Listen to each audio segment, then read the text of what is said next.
So whilst we're in Muse now, let's go ahead and upload the files that we need so that we're ready. So I'm going to click on File and Add Files for Upload.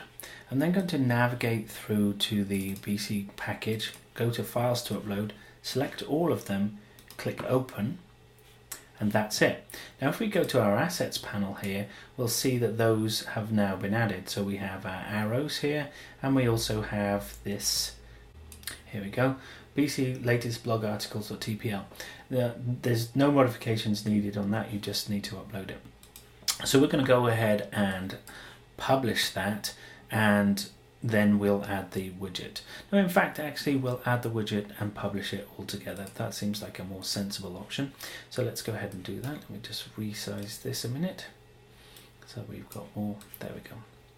Right, so let's go to our home page, and on the home page here I've decided that we're going to put this latest articles in this section here. So I'm going to remove this and I'm going to put vacation news, and then I'm going to go to my libraries panel and go to my latest articles widget, drag that into place. Let's resize that. Again, you won't see any preview at this point because it has to render in the browser in order to be able to see. It has to render actually online. It won't do a local preview. But what options have we got? Well, we can have the number of articles we want to show, whether we want to show the latest articles, show the latest article date box, or show just the year in the date box. We can set a radius to that, and I'll show you how we can use that. And then we have our date box background color and our text color. Now I would like this date box to be a similar color to, let's say, the yellow. That seems like a good color. So I'm just going to grab that color by going to my swatches.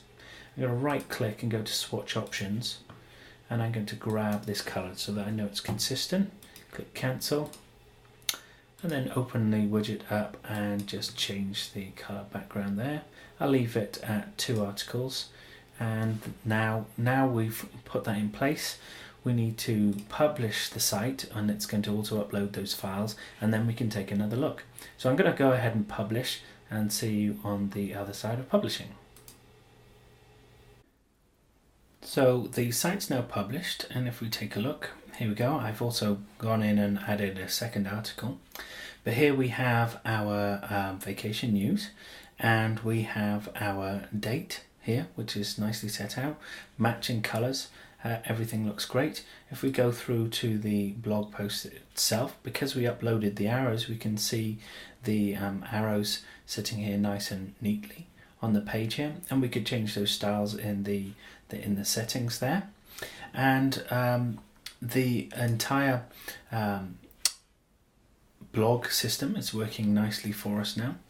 And I just wanted to show you how the Muse generates this opening paragraph here in the list, because I think that's quite important to know how that works.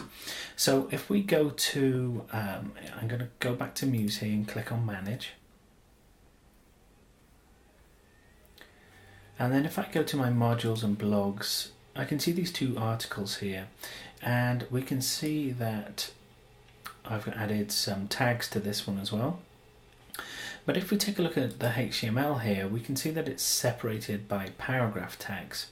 And what Business Catalyst does rather is it takes the first paragraph and uses that as the kind of exit. So if I change this here to, this is the first paragraph, and then hit update, then we go back to the home page here and we hit refresh, we can see that yes, there it is, it's used the first paragraph. So that's quite essential to note for when you're writing your blog articles. So in this series, what we've done is we've gone into Muse, we've added a page blog, that's added the blog to the menu that we are fully editable in Muse menus. We've added the URL to the blog, so that works nicely.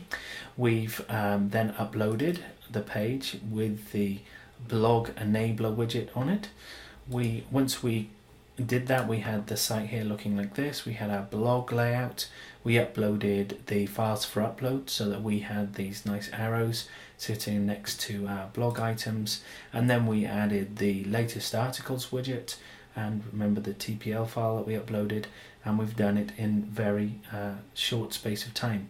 So that's how easy it is to use our new Plus BC blog widget with a Business Catalyst account, a web marketing account, and we hope that you find this useful. We know it's been highly requested, and we're glad that we've been able to develop it for you. So we look forward to your feedback, and thanks for watching.